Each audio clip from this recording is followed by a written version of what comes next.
বঙ্গমুন্ডা block ভালুমুন্ডা Gangadhar Meher ধর্মশালায় আজ সপ্তকাণ্ড রামায়ণ প্রবচন অনুষ্ঠিত হয়ে যাইছি।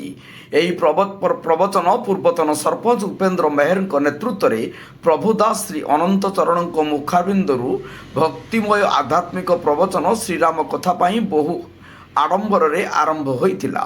ଶ୍ରୀ ଅନନ୍ତ ଚରଣଙ୍କ ରାମାୟଣର ସାମୃତ ପାନ କରି ଆସିଥିବା ଶହ ଶହ ଲୋକ ରାମକଥାରେ ଝୁମି ଯାଇଥିଲେ।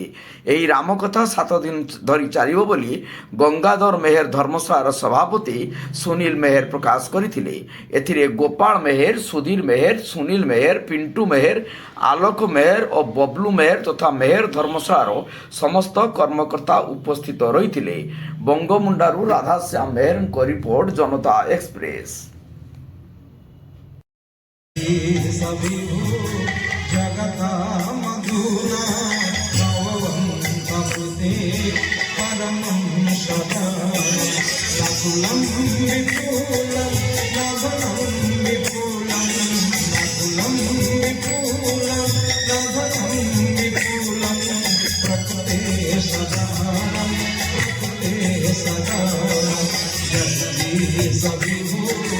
जगता मधुना नवमृते परम सदा